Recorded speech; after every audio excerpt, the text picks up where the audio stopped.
I'm not finished yet. I want to welcome everyone to the beginning of a dreamed journey that started years ago that is now in the making. It's extremely special for me to have you around for the start of something that has been on my heart for many, many years. Finally, we have the chance to turn this dream into a reality to help everyone in my life, everyone in your life, to remember their own dreams. That's what this is about. To be courageous, to stay inspired, to motivate and to remind each and every one of us to fulfill our meaningful mission, whatever that is to you. I'm Not Finished Yet is a podcast about inspiring yourself, uplifting your children, surrounding yourself with the attitude of remaining committed to the belief that you matter, because you do. You do make a difference. You can create and you will create. You are capable of making your dreams your own reality. I'm Not Finished Yet is the podcast. Which leads me into our very first guest. And boy, is he special. We're going to take a few minutes out of this day. We're going to take a few minutes out of Todd's day. Most importantly, your day. I want to let you know in advance we value your time. We value your life. So please give us a chance. Listen up. Follow us. We're going to leave some links at the end here. We're going to get things started.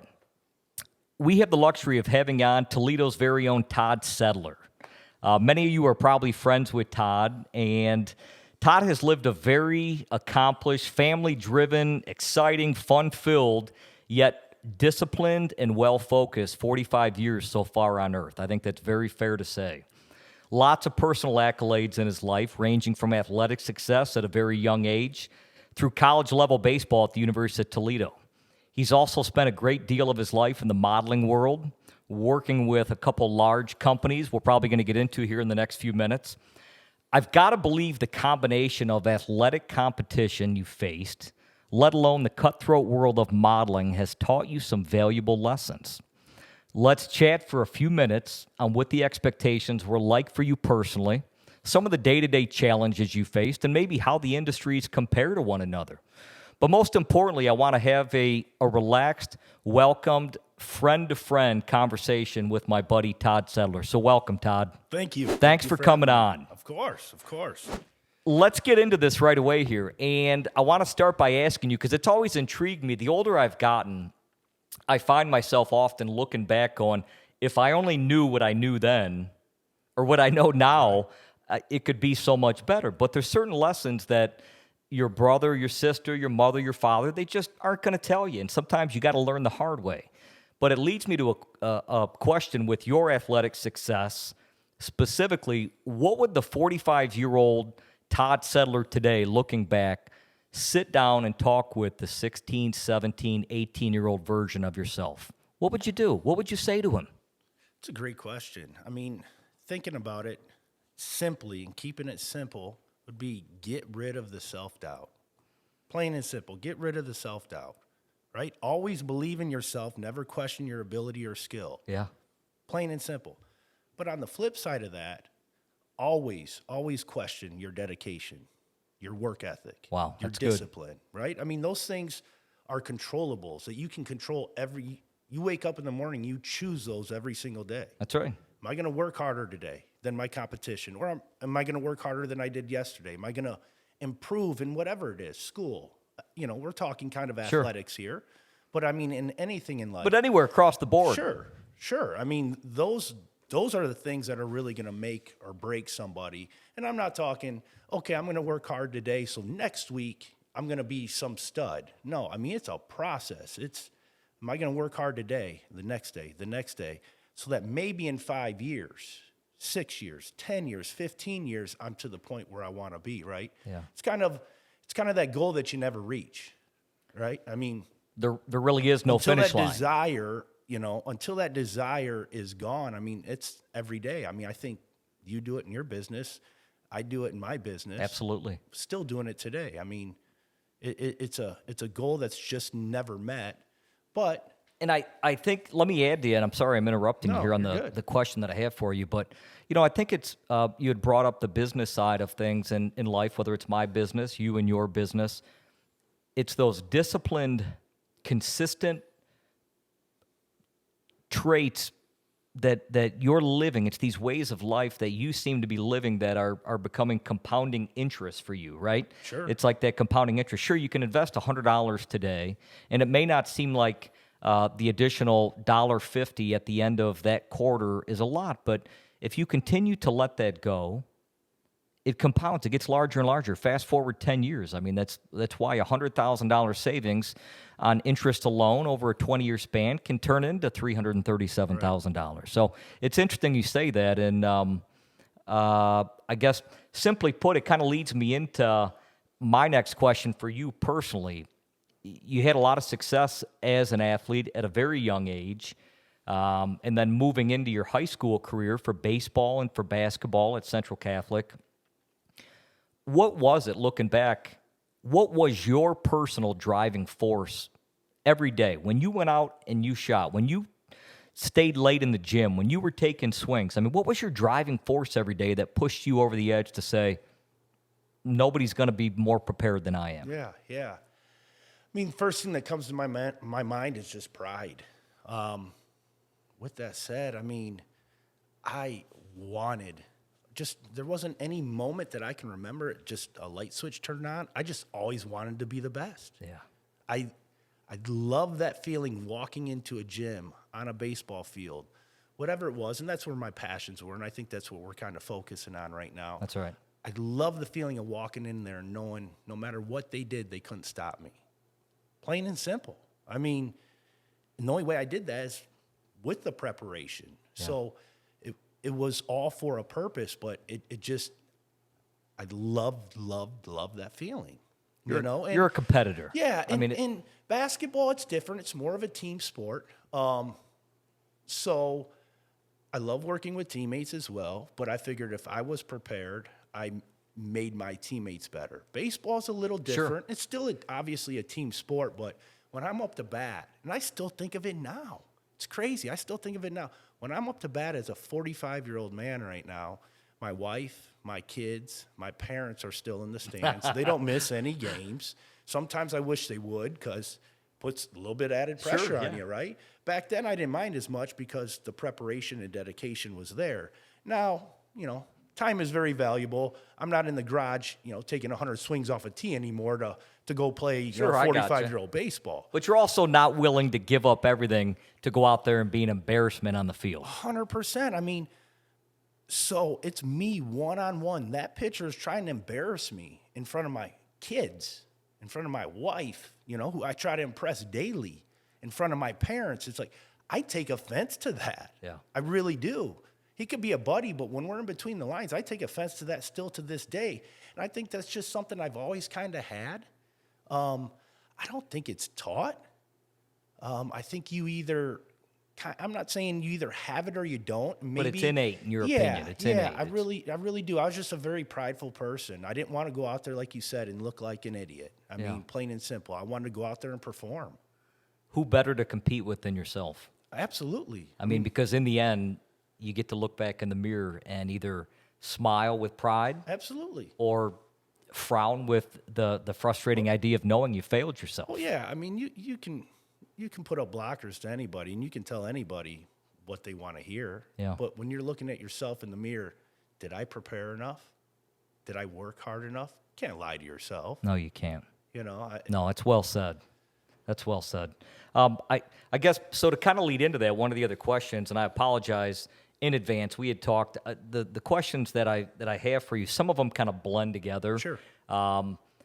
Where does the confidence itself come from? And I know that it probably majority from preparation, which we've talked a little bit about, but to add into maybe the question after that in regard to what role your family has played in your life, whether it's your brother, your sister, your mom, your dad, where did the confidence come from? I mean, it seems to be something that you live with on every level, whether you're competing in the real estate world, whether you're competing in a game of horse in the pool.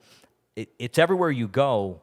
There's a confidence that you're going to win at everything you're doing. So I don't mean to beat the dead horse, but where did the confidence come from?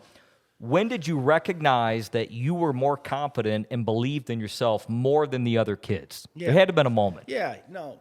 So when you said it already, and it seems like the simple answer is preparation, which it is the real answer. I mean, the more prepared you are, the more likely you're going to be successful, right? Sure. So I'm in the backyard, 3, 2, 1, I'm Michael Jordan, and I've taken this shot 7,000 times, Yeah. I've taken hundreds of thousands of free throws in the backyard that all were game winners, I've hit thousands of base clearing doubles that won the game for us in my head and when I prepared, beyond that, I just had so much fun doing it, and I loved competing. I love that moment. I love when the spotlight's on you. I mean, I don't think we touched base about it, but I look at it as I liked the pressure. To me, using Doc Rivers' quote, pressure is a privilege, and I really think it is. I mean, in the reality, if I don't have any pressure on me, no one expects anything from me. In the sporting world, that's not a good thing, right? I mean, if no one expects anything from you, you're just a guy out there. You're one of the numbers. You're filling a gap. Yeah, you're nothing special. And I don't mean to downplay anybody out there. No, I mean, not at all. It's just one of those things. And so I really thrived in that and preparing myself for that. So I wanted to go showcase all my hard work. People don't see what you're doing. I mean, other kids are playing video games. Other people are, whatever they're doing. And I'm out in the backyard. I'm just referring to when I was younger. Sure. Shooting baskets for hours upon hours, dragging, my tee out there and my makeshift net that my dad and I made and hitting hundreds of baseballs off it. No one gets to see that. So in those moments when you're competing, in those pressure situations, that's when I got to show that off. And I took a lot of pride in that. No, and that shows still to this day, just in the way you live your life. So I guess staying on that question, but maybe taking it a little bit further, I'd mention some family in detail. Let's just talk strictly about mom and dad. What role did they play in your life?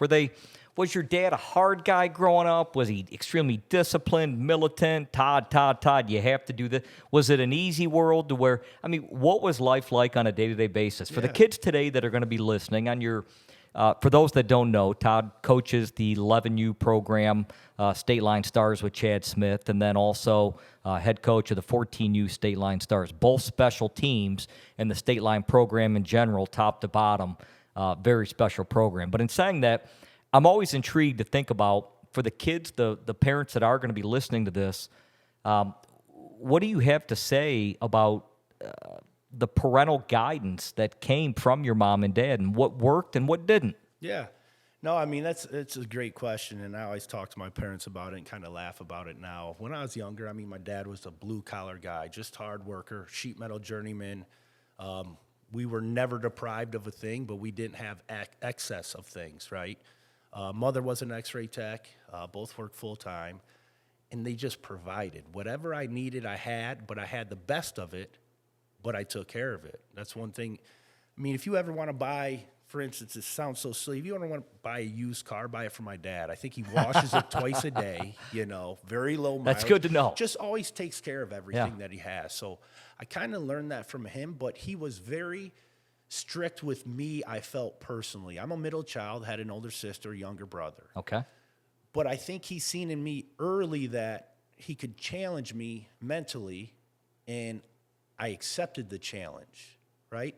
So you don't really realize it until you get older, until you have kids and you try it on your kids. And now I'm starting to realize, because I have a son that's pretty similar to me, and then I have another son that was pretty similar to my brother. They'll just say, yeah, you're right. I can't finish my plate of food. You're right, and walk away. Me, I can't do that. I'm going to prove you wrong. I'd stuff myself till I'm about to throw up, but just to prove you wrong and shove it up your ass. You just challenged me, and I'm not going to lose. So my dad was strict. When it came to that, he always taught me, if you say you want to play pro baseball, you say you want to achieve this, accomplish that, show me, prove it, put in the work. Can't say it and then sit on the, now I say phone because we didn't really have those. That's right. Back No, then. we didn't. But we had Ataris or whatever, maybe the first Nintendo or something that came out. But so I think he really challenged me that way. The mother was always comforting, Todd, but you looked really cute out there, right? I mean, All the important yeah, things, right? absolutely. Yes. You know, she was my comfort zone. But at the same time, I still wanted to ride home with my dad. Let's say they drove separately because I liked that challenge and I knew it was going to make me better, whether I wanted to live in that moment at that point in time or not. But I just knew deep down there was a rhyme or reason. I knew he loved me. I mean, our parents, you don't realize it till you're older, how much they sacrificed for us. Time, money, you know. I mean, we didn't go on family vacations. They were baseball trips. I was never on an airplane until I started modeling, which we'll talk about in the near future. Crazy to think about. Yeah, it was always, you know, it was always for his softball. He played travel softball, so I grew up around that at a young age. You know, I'm shagging balls, you know, 7, 8 years old in the outfield, and that's all I wanted to do when they were taking BP. But they provided so much of that, and now I'm so appreciative of it because I see what it takes as a parent, how much time you give up, how much money you give up. And so they were very, very supportive, and I think that's what really drove me a lot because I think I started to realize that, and I wanted to make them proud. I wanted them to look in the mirror and say, I made a good investment. That's cool. You know, I made a good investment, you know, giving up my time, you know, my extra $200, buying them that baseball glove, you know, buying them that bat, whatever it may be. Because they didn't need to do it. No, they didn't. Absolutely not. I mean, at the end of the day, you could have a $500 bat and a $2 swing, and it doesn't matter. You know what I mean? But very well put. They knew, you know, the hard work that I put in, the discipline I had. So they invested in me, and I appreciate that. And they were, like I said, they still come to my games. I'm 45 years old, has been, right? You know, still your biggest I can fans. still swing it a little bit, but yeah, they still at every game. And your mom still reminds you how good you look out there, right? Absolutely. And if they didn't make it, my dad will call me. Matter of fact, I bowled last night in a bowling league. He called me this morning. How'd you bowl? You know, that's cool.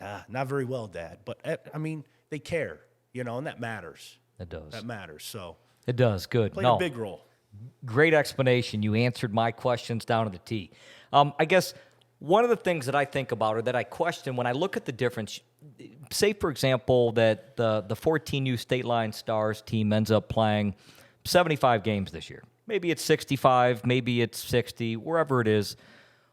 From an athlete to athlete and team to team standpoint, yes, the coaching matters, but what do you think, besides athletic success or natural ability, or maybe player A legitimately outworks player B, beyond the pure athletic success, what do you think creates the difference between the mentally tough kids and those that aren't capable, like we talked about a few minutes back? I mean, what specifically, is there anything to target when we ask the question of why somebody's special versus why someone else is filling a gap or going through the motions or just can't seem to get over this hump? Is there just a limit to everybody's athletic prospect? I mean, is there just a max capacity that maybe they are as fueled up as they're going to get, they're as motivated as they're going to be, they're as communicative and social as they're going to be in the dugout, and they're as athletic as they're showing right now? I mean, is that essentially it, or do you see more in most athletes that there's potential not being fulfilled? I think a little bit of both. Okay. I really do. I think a lot of it is mental for these kids. You know, as a coach, as a parent, we try to instill whatever values we feel are most beneficial to them, right? We always try to build their confidence up.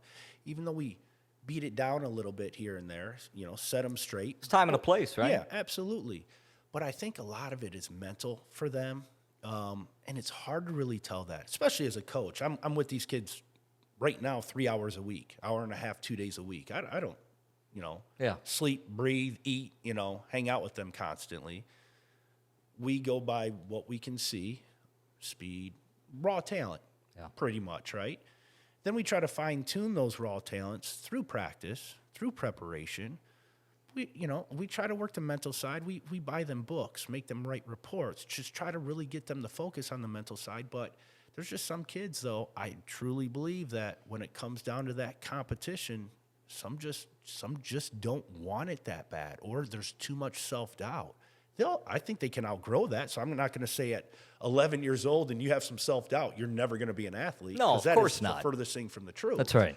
But I think at those young ages, through some success, through some preparation, through some maturity, that can always change. But you're always going to have some kids that are just absolutely just straight talented. Yeah. But I really think at those age, it really stands out. But as they get older, when in my heart, that really matters, their sophomore, junior, senior year in high school to see if they're going to take it to the next level, being collegiate or professional. That's when the talent and hard work separates itself. If you have a player that's just talented that doesn't put in any work, that hard worker is going to surpass them at some point in time. Okay. I'm not going to say at 16 years old or at 18 years. Eventually, they will. This will happen at some Absolutely. point. This guy, okay. The special ones are the ones that are talented that still outwork you. They recognize it and put the work in. You and I can name 10 professional athletes that are, those people. You know what I mean? There's a lot of gifted professional athletes throughout the entire world, but it's those special ones that put in the work as well. So at these ages, they're very influential. So we try to build them up confident-wise. We let them know. I hate the word failure, but baseball is a sport of not being successful all the time, right? The majority of the time. Yeah, 70%, 70% being unsuccessful puts you in the Hall of Fame, 300 career batting averages, you're a Hall of Famer. You're one of the best ever to do it. It's a tough sport to play in. Imagine any other industry, let alone any other sport, to where that's acceptable. Free throw line. If anybody in the right mind ever shot 30% or 33%, it'd be frowned upon. They should probably find something else to do. So it really is interesting when you let that statistic soak in. So it's something that I think the mental toughness, what you guys do as coaches, to me, is what separates them from most of the other teams. You guys have the experience from a coaching standpoint, but you guys all played, and you played at competitive levels, and you have a special gift, at least it seems, to be able to bring yourself down to the level of all the kids. And it doesn't matter if it's the top shortstop on the team to the maybe third-string catcher or second-string right field, whatever it happens to be. You have an ability to put yourself in those shoes. So it's nice to see, and I think the parents really appreciate those skills because they're far and few between, in my opinion. Yeah. And that's the thing I really kind of take pride on. My wife would probably say, I have the mental capacity of a 16-year-old as well. I act like one, which, that's all good. Not always a bad thing. No, but I truly care about these kids, they're investing their time with us as coaches and believing in us and putting their trust in us. And so I want to reciprocate that to them.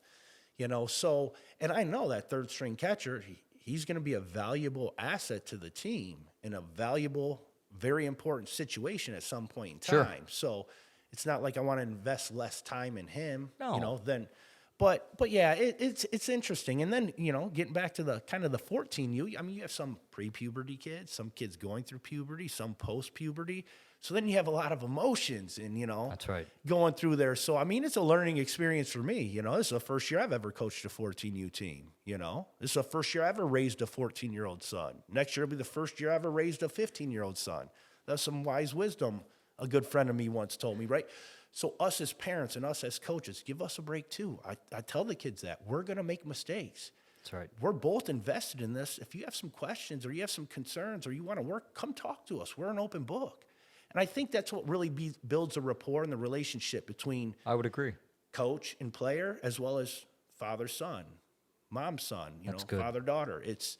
We're all learning. We're going to make mistakes. Give us a little break. That's good. And I think in the end, to kind of wrap up, we'll go into the different industry here.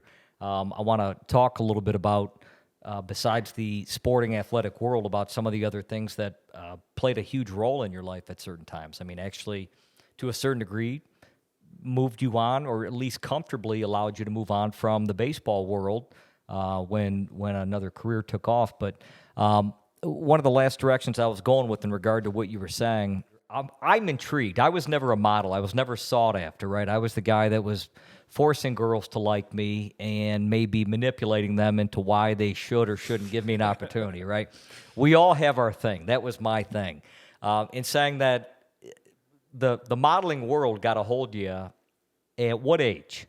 I was 19 years old, going on 20 years old. Yes. Okay, so you were out of Central. You're going to the University of Toledo. Correct. I was in my end of my freshman year of baseball. So what pushed you into that? Give us a little breakdown on how all that came about. And there's a reason Yeah, behind it. I want to sure, know absolutely. how these two industries mesh. And like I had said in the initial intro about some of your experiences, I want to know how that cutthroat industry, no different than the baseball cutthroat industry. Hey, you were fun to watch for 12 minutes. We've moved on. We got a new guy that's going to fill you. I got to imagine modeling's probably even more cutthroat, or at least the same as. Oh, absolutely. So how did you get into this? And give us a little journey, a couple minutes into where you've been with modeling, who you worked with, and then we'll continue on. Yeah, so I was playing baseball at University of Toledo, and we had about 5 guys that lived together in a house. So we all on Friday nights we go hang out there, and I started dating a girl, so I brought her there. We took a couple pictures. I remember we going to a haunted house or something, but we took a couple pictures together, and she was doing some modeling stuff, I guess. I didn't really pay much attention to it, other than I thought she was a beautiful girl, and Sure. we had great conversation, and we gelled pretty well together. Fast forward a couple weeks, I get a call from some agency called Track. I don't think they're still in existence, but in Royal Oak, Michigan. And they called me and said, hey, we seen you with so-and-so in a picture. Would you be interested in modeling? And I'm like, I thought it was kind of a joke at first, but, said, yeah, why not? Well, can you come up to Royal Oak and, we'll introduce ourselves. And so I did that. Ended up kind of doing some little small stuff in Michigan at some malls, typical little runway stuff, get paid a couple $100 here and there. That's what I was just going to ask. So is this more of the opportunity to where, I was thinking maybe they give you $50 for coming up, walk a runway. And I remember hearing about these things from maybe the one or two, quote unquote, better looking people in our area. So you had that as an opportunity. So where did it go from then? I'm sorry, I interrupted you. No, absolutely. So from there, I do that. And then they said, you know what?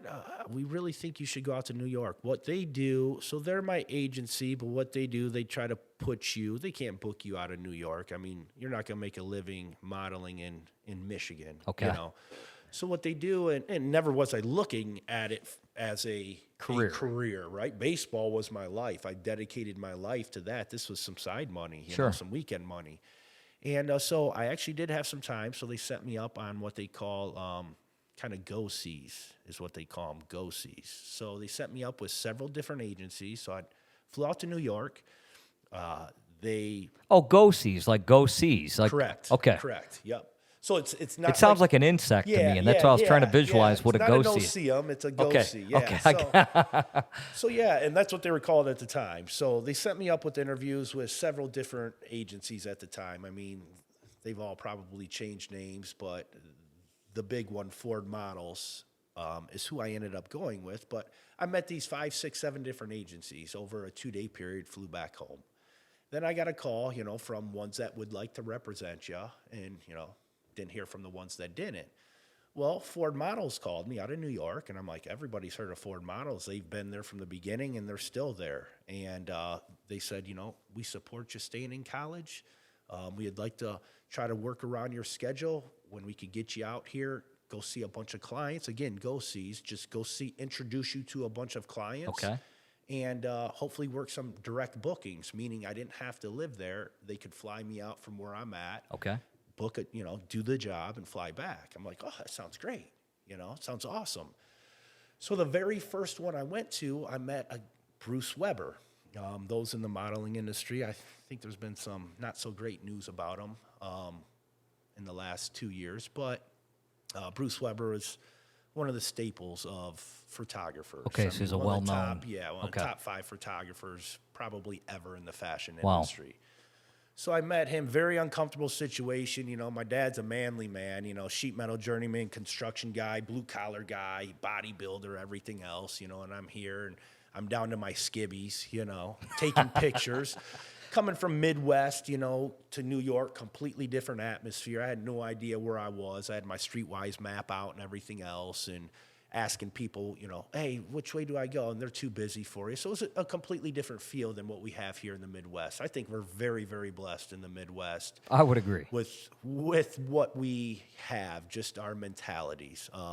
It was just different for me. Okay. But I ended up going to see Bruce Weber, a couple other people, flew back home, and then I got a call, said, hey, Bruce wants to book you for Versace. I'm like, what the hell's Versace? Versace. Yeah. I mean, the Versace Yeah. that everybody has heard of, the Versace Yeah. everybody knows. Yeah. So fast forward this, a month later, I'm shooting the Versace campaign with the past 2 male models of the year. And I remember it specifically because it was my first job, really. My first big job, that is. And Jay-Z's first album came out.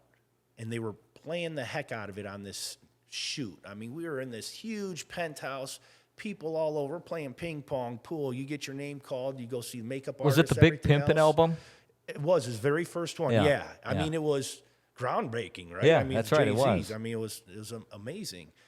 So anyway, so I shoot this Versace campaign, and I'm like, I don't know what's going on. How am I getting paid? How much am I getting paid? And at the time, I found out, I got $3,500 a day. We shot for 3 days. My agency takes their commission from it. I don't know if it was 20% or what that was. And I'm like, are you kidding me? I just made like $8,000 hanging out and taking pictures, and I'm going to be in magazines?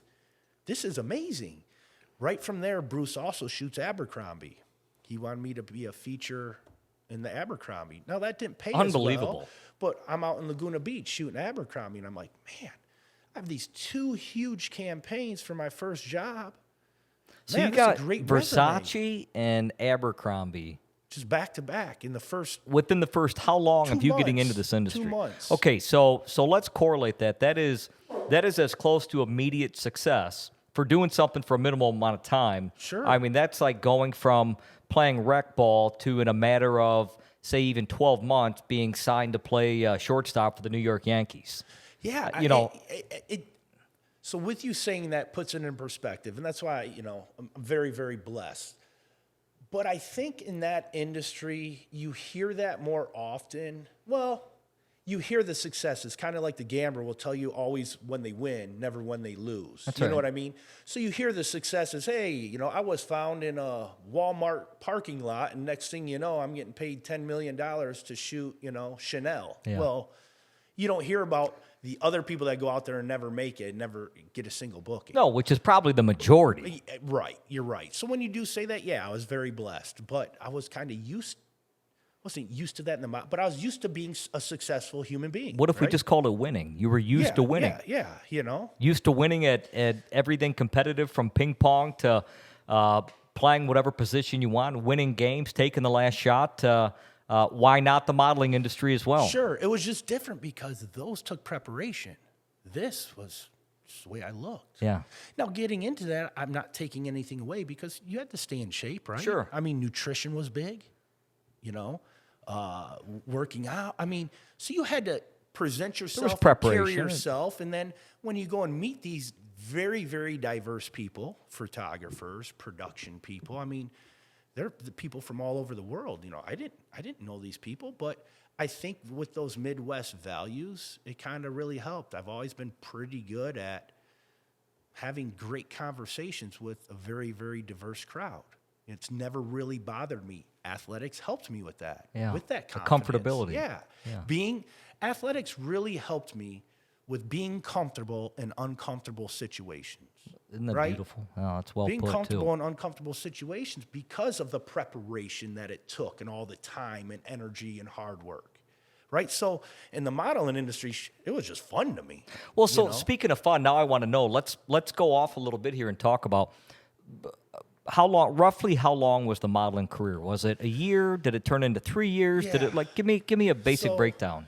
This is the one thing, as we spoke of earlier, telling my 16-year-old self, don't live with regret. This is the one decision that I can look back in life and say I regretted.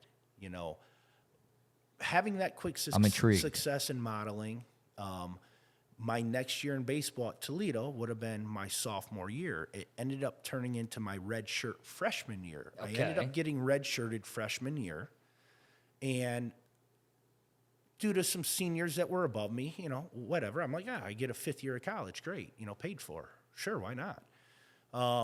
So my redshirt freshman year, ended up batting 3rd in the lineup, having a successful year.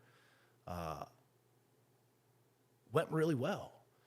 So I still was modeling at that time, just in and out, never missed baseball, never let it affect that. Baseball was still my focus. Okay. Come that next summer, I went out to South Beach, went out to Milan, Paris, and I'm like, wow. Okay, so you're answering all the questions for me now. That's what I wanted to know. What did you get to see in this world? Where did you get to travel? So South Beach in itself is an experience. I mean, for those that haven't been there, Oh, yeah. South Beach is a real experience. So taking a step back real quick, I wanted to get in the very uncomfortable in the decision that I didn't make. So that next summer, baseball ended up starting when school started, and I walked into practice one day in street clothes. Coach's like, "What the hell are you doing?" I said, "Coach, I'd like to talk to you." I said, "Okay." Pulled him aside. I said, "Coach, hey, I'm going to give up my scholarship. I'm going to move to New York and be a model." And I think his floor hit the ground. Wow. And this was a discussion I had with my dad, and he wasn't happy with it. But, again, I said I had a very supportive family. And, I mean, they see, my dad's they've never been to New York, they've never traveled, they never, and I think I was more mature for my age at that time, intellectually or mentally, not like I was I understand. 4.8 student, but I understand. And so, I had my parents' support and went into practice, and he said, "Todd, batted 3rd in our lineup. We surrounded our roster around you." And I said, "Coach, come on. You surrounded your roster around me. It's not like, I was an All-American my redshirt freshman year by any means." He said, But obviously valuable. Yeah, and I appreciated that, right? I very well respect the coach. I mean, he's coaching minor leagues right now for St. Louis. But, and I said, he said, "What kind of guarantees are there in modeling?" I said, "Look, Coach," I said, "if you can sit here, look me in my eye, and guarantee I'm playing pro baseball, I'll go get my uniform on." I said, "There's not guarantees in anything."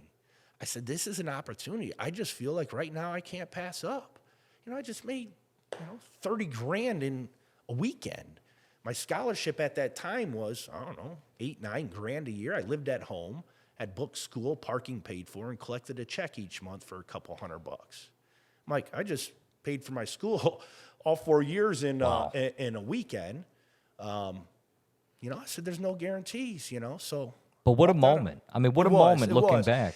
And I still sometimes have dreams about that moment. I still have dreams that I still have eligibility in college, and I'm on the roster and going to go play college baseball again. It's really, really weird because I think I would have had I know I'd have had a successful baseball career. But these life lessons, man, I mean, people pay thousands of dollars to experience what I got to experience. So now getting back to your question, South Beach, all these places.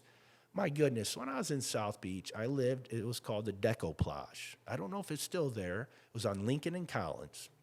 I lived with 2 other roommates. One of them at the time, Guess was huge, right? Guess jeans. Sure, yeah. He just shot the Guess I campaign. hit a pair of Guess jeans too, yeah. He shot the Guess campaign, and my other roommate was an actor on one of the soap operas. I'm not sure which one. So it was like me and these 2 guys, and they were cool as heck. One was from Sweden, so that was pretty cool. The other one was American, and he was a party promoter too. I mean, how lucky can I get? So I'm living with 2 other dudes. One was a party promoter. Before every night, they literally would go out every night. Every night. Obviously, the bigger nights were Wednesday, Thursday, Friday, Saturday. But he was a party promoter. We'd have 15 to 20 girls meet at our place. Brazilian, Sweden, beautiful women. I'm like, where the hell Do I need to find the edit button on here? Hold on a minute, right? I'm like, where the hell am I? And I think everyone just took a liking to me personally just because I was real. I wasn't trying. I'll never try or pretend to be somebody I'm not. You know me, and the people that know me, I will not try to be pretend to be someone I'm not. And coming from Midwest, I think it just was infectious to people because values. I would look them in the eye when we talked, and I cared about what they had to say. Now, if they started talking some dumb shit, I would soon lose interest, right? I'm human. But, I mean, it was an amazing time. I mean, it's a great experience. Party with Leonardo DiCaprio, Lenny Kravitz, Britney Spears. I mean, that's some big names. Yeah, and with the Versace campaign, next thing you know, after the campaign, we all went to dinner. I was sitting 3 seats down from Donatella Versace, and it was just like, where am I? Like, it was uncomfortable. Yeah. But I made it comfortable. You know what I mean? I'm like trying to absorb everything in. And isn't that where growth comes from in life? 100%. Getting into those uncomfortable spots, knowing it's going to be uncomfortable, but still doing it and overcoming whatever the fear was, right? Because the choices are simple. It's either fear over faith or faith over fear.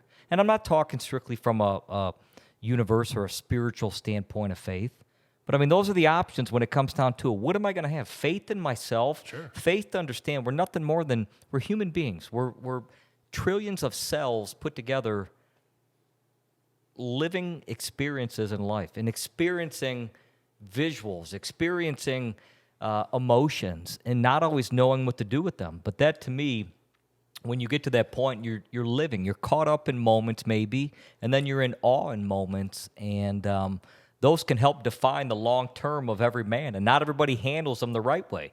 My guess would be, to go off in a different branch here for a moment. I mean, my guess would be, if you weren't disciplined enough, if you weren't driven enough to have an end game for what it is you wanted to become, you probably could have got off track very quickly. Living with a party planner or a party promoter. I'm sorry, it wasn't a party planner, but a party promoter. Another model.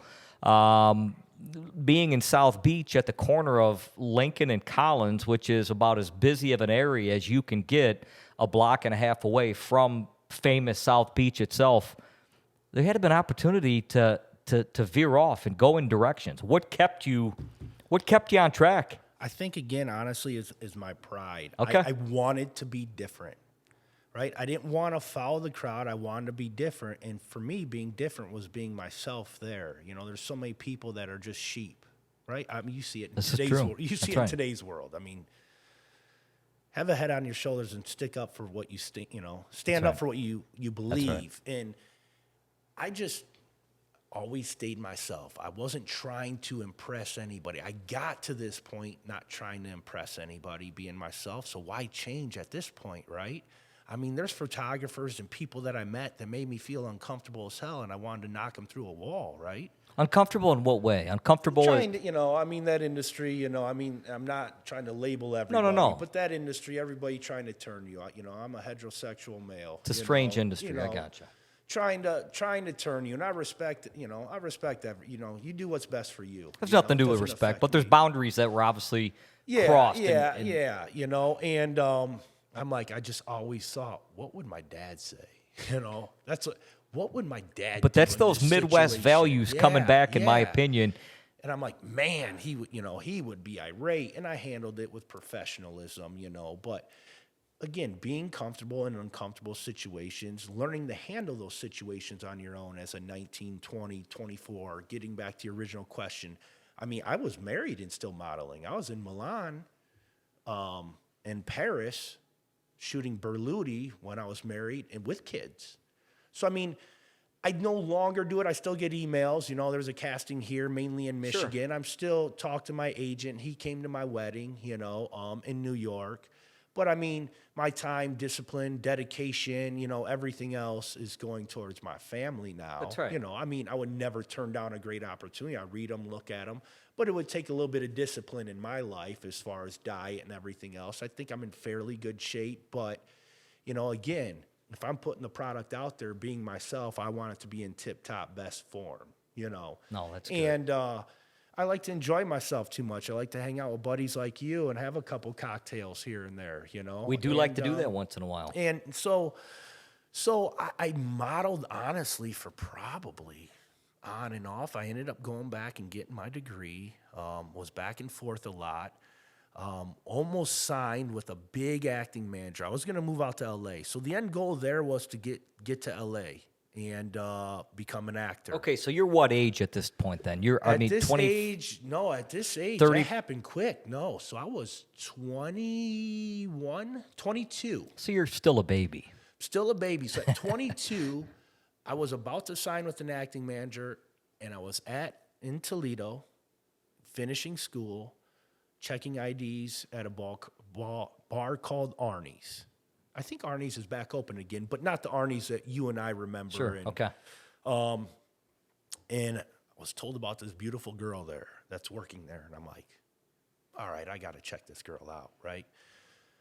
So I seen her, and I'm like, wow, she's beautiful. Next thing you know, she gets off work because she worked there, and she gets off work, and then 2 hours later, she comes back, and I'm at the door checking IDs. She comes back and sits right at the corner, literally 4 feet from my lap, with all of her girlfriends all dialed up again, and I'm like, yeah. Opportunity yeah. struck. I'm like, look, she's seen me and then left and got dialed up and came back and sat right next to me. I mean, this, I want to know what she thinks of that when she hears this. But I'm guessing, there's some truth to it. We know this. But what was great about her is I knew there was a mutual interest, but it wasn't like she just, threw herself at me. I mean, she played hard to get. I said, hey, would you like to go out sometime? Yeah, sure. So we set up a time to go out. I called her. She was in a sorority at the time. Something came up. I can't meet you. And I'm like, what? Like, do you know who I am? You can't meet me now? And then all of a sudden, I'm like, okay, I like this, right? I mean, if it's too easy, is anything ever worth it? If it's too easy, I don't know, maybe. For me, she wanted to be hunted. Yeah, I right? enjoyed the challenge. So therefore, when we did start hanging out, I didn't try to kiss her, didn't try to do anything. And then she tried to flip the script on her. And she's like, wait, is he not into me? He hasn't tried to kiss me. So I made her ask me for the first kiss, which that was a win by me, right? That is a win. I'm like, she just wants to kiss me so bad, she has to ask me, But, I love it. But yeah, so I ended up getting back to the story, I ended up meeting Kristen, who is now my wife, and I did not go out to LA. I stayed. I went back out to New York. She came out and seen me a couple times. She ended up taking a career job in Chicago, where she was from.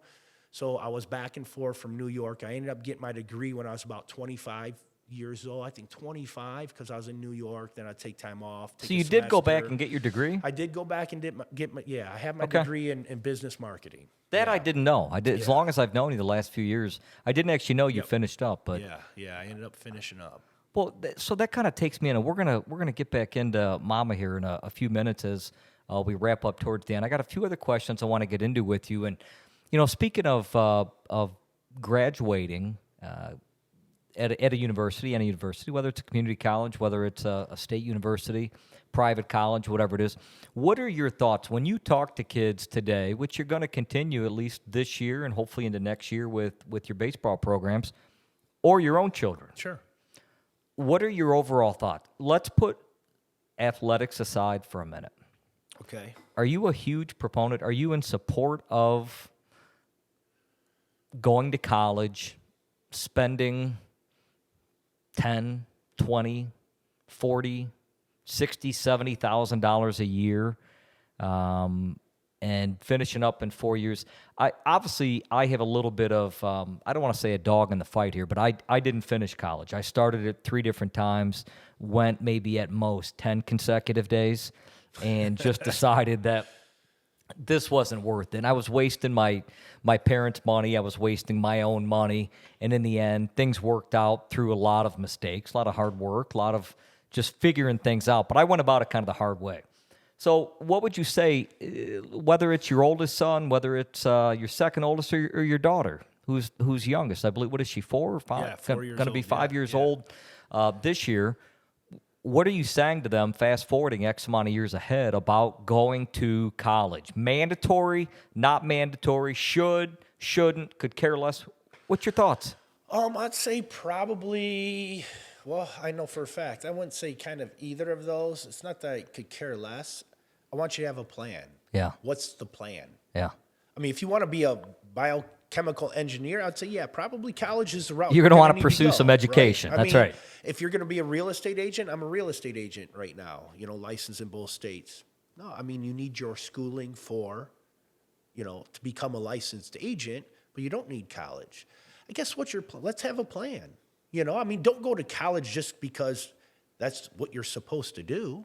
Have a plan. If you want to, be an entrepreneur and you want to start a business, you want to, start a pod, whatever sure. you want to do, let's have a plan and then take the best action to get to where you need to be. So Okay. I'm not a die-harder, you have to go to college by any means. I think for most people, it's probably a waste, right? I would agree with you. If you want to be a plastic surgeon, a medical doctor, well, then yeah, you need it. If that's your passion, I'm all for it.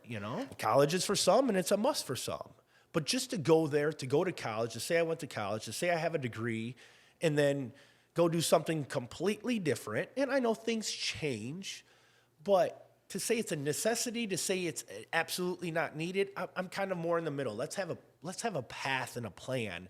And then we'll go from there. Makes sense. Yeah. Put a plan together, kind of create a little blueprint and see if this is going to work. And you're really good at that. Does it fit? Like, I'm envious of how disciplined you are, to be honest, as a human being. Oh, and I appreciate that, Todd. I really am. I think it's about, you and I spoke a few days back about something, and just to kind of get organic and get off, the details of where we're going here, I think it's important to understand that I try to keep, I'm going to use a term here. Maybe it's old, maybe it's young. I like to keep it real, all right? Yeah. And that means I like to keep it real not only with my friends and my family, but I keep it real with myself. There's expectations that are high upon myself, expectations that are high on my friends, my family. But I think even more importantly than that, my standards never change. If my standards never change, and I will always reach my standards, which I have found to be true, why would I ever lower my standards? Why would I ever change what's working? If I know the discipline of trying to be in bed by, call it 9:30 consistently every night, it doesn't mean that I'm sleeping every night at 9:30. There's times last night I was up till 11:15 watching something. Still got up at 4:15 this morning. It's the discipline of getting up, but it's also being able to see the results. When you're seeing results of success, I don't just mean financial success. When I get a chance to get up, feel good, drink my coffee, spend 2 hours of alone time every day with 100%. Myself, read 17 pages in a book, make 2 pages in a journal, and connect with myself, how better prepared am I now to make sure nobody in the outside world gets into my inside world unless I want them in? That's why I do it. That's where the discipline and the consistency comes from. I've had 12 people at a bare minimum right now tell me in the past 3 months, what are you doing? You're not a podcaster. You don't have the personality for a podcast. These are people that don't even know me well. Yeah, you like to socialize. You like to connect. Well, you know what? I want to try to be a podcaster. I don't care whether or not I turn this into a multi-million-dollar product or whether or not it's a $7 product and 12 people total listen. That's not my point. My point is I'm leaving a trail of clues for my boys. And whether it's in my weekly podcasts, whether it's in the trails of the failures, I'm leaving a trail, and it's going to lead them somewhere to at least understand you're going to try something that you've never done before. Where that leads you, I don't know. But I'm going to do it, and at 44 years old, I'm showing you I'm not afraid to do this. Absolutely. How many people mid-40s start something completely new? I don't know. It is scary as hell, right? Yeah. It's scary. And you're right. That was a very good question to ask. And I think most people are just too afraid to take something on. They're afraid to see or hear what people are going to say.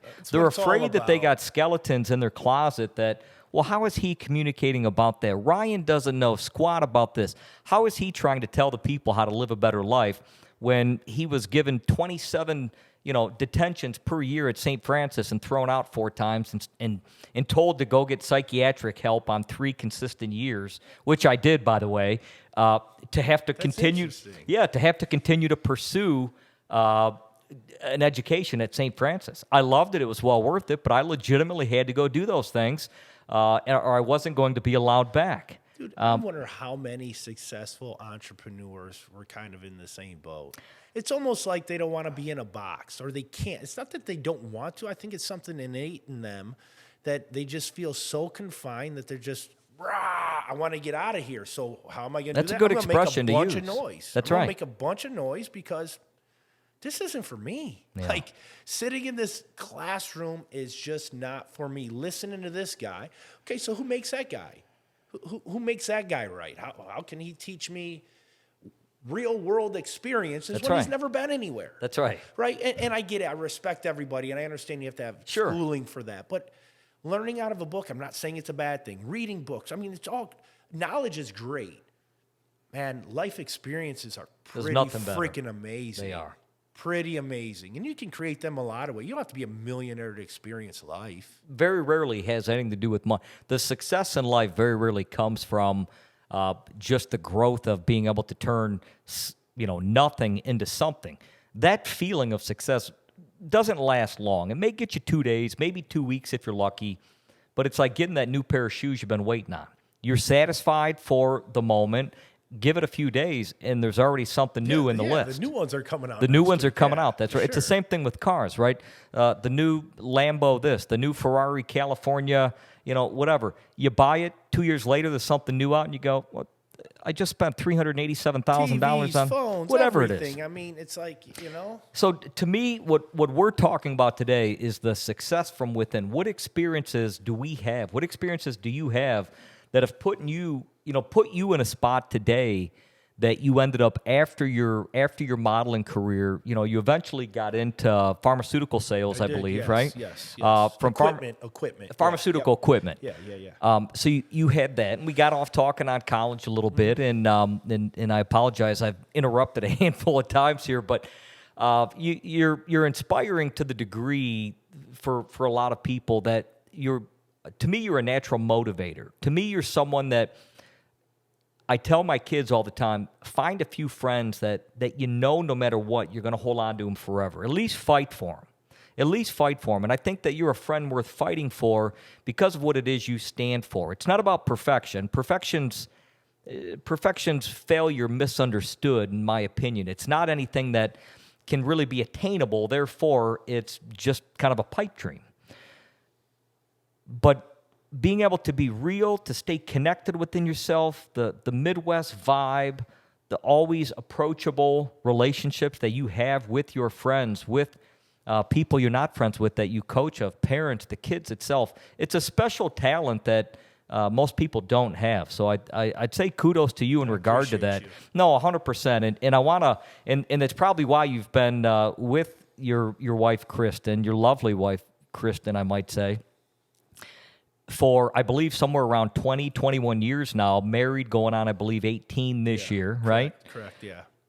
I mean, give us a little bit of insight on this beautiful woman and what role she's played. The actual question kind of that I got into is what supporting cast has Kristen been in your life? She's been with you for a long time.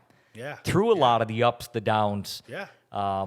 Go. Yeah, man. I mean, she obviously means the world to me. I mean, the biggest thing, and we know a lot of the same people. We know a lot of different people as well, but you just see so many people. So many of my good buddies are, divorced on their second, third marriage. And Absolutely. Hey, to each their own, right? I mean, my biggest thing, though, I mean, when I said I do to her, and I believe when she said I do to me, I mean, it's not that anyone says it and doesn't mean it. I mean, what we do well, I think, is really put a focus on each other, right? I mean, whether we sneak out for a day date, we grab a quick lunch, we sneak away for a weekend, a half hour, and stay in a hotel because we have a great supporting cast as far as a family, immediate family, my parents, her Sure. parents, to help with the kids. That time is so valuable. I mean, do we have different disagreements? Do we have arguments? Do we have... Absolutely. What can we do to work through them? But Kristen, in my life, I mean, So when I met her, I was playing college baseball. Then I was some, big superstar fashion model, And she's coming to my runway shows in Chicago and New York and we're hanging out at these after parties with all these models and like, what's he doing with that 5'3" girl, Oh, because they're all, Yeah, and for her just to be, this is who I am, it was like, that's the girl I'm going to marry. Yeah. Like, you knew it. Now, I wish she was 5'8" for her kid's sake, athletically. Like, don't get me wrong. I wish she was 6 foot tall and just a stud athlete, but she's just fantastic. I think she's doing okay, yeah. Full-time mom. Regional manager at a very, very successful company. Ryan, she's almost getting to your level as far as discipline. I woke up this morning and she's got her glasses on, and I'm like, what the hell's going on? She's reading a book. I got this new book. Atomic Habits. Yeah. Oh, did she tell you? Yeah, we talked about it at do you this know past the week. book? I read the book. Okay. Yeah, She's reading a chapter she was so a day. happy that I read the book. That's awesome. She's like, oh, at least I know I'm not wasting my time. I said, am I the standard for book reading? You are. Okay, You are. that's good In to our know. family, you well, are. It could be a lot worse. There could be some other standards that exist that I'm glad I'm not she part wakes of. up, takes kids to school. She goes and works out. She has her job. Every day she rides her Peloton. Every day she walks a dog. 3 workouts a day, reading her book, managing kids, managing me. So she really has 4 kids. We know have that. 2 That's boys right. and a daughter. But, I couldn't ask for a better partner, And so one thing I've really learned, and I tell her, and I'm not the best at telling her, but I'm learning to be more grateful, right? We take things so much for granted in what we have, and learning to be more grateful. Now, I agree. still have needs, and we make sure we have our alone time. Like, I need that. Like, you wake up at 4:15, I go to bed later. That's my alone That's right. time, So it's just at a different time of the day. I need that alone time, keeps my sanity. It just... Whether I'm accomplishing anything or I'm staring off to space, it's just I'm not answering questions. And not that I don't like what I do during the day. I love real estate. I love coaching. I love my family. Love being a part of everything the kids are involved in. Right? We created most of it, anyways. Yeah. But you need that alone time. But I think for us, it's been very, very important. We focus on each other. I've always told her. We're a Christian family, and we've always talked about it. It's hard to believe, but she's more important to me than my kids, and I talk to the kids about it, and I talk to them biblically about it, and so that they understand that, because at the end of the day, the kids are going to move on. So if it's all about the kids, that's what happens, and you see that so much. It's all about the kids, and all of a sudden the kids are out of the house, and you guys don't even know each other. Sure. Like, what the hell's going on? Yeah. Like, I want the kids to see that I'm madly in love with their mother. I probably share too much stuff with them, and I'm too affectionate in front of them, but I don't want them to ever be uncomfortable. My parents weren't very affectionate. I'm not saying they don't love each other. They're still together, but they didn't really have that affection. That's a generational. I really wanted to change that. That's a generational. No, and I think that's to do that at a conscious level. I think is not only insightful, but to be able to reflect back and think about what it was like to have this sounds really strange. I love my father.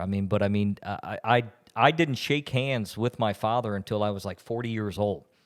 All right, I know. He lives 3 miles from me. I work with him on a daily basis. We don't shake hands, but we're not touchers. My family's, we're not huggers. We're not this. How but yet, awkward would it be to hug your dad?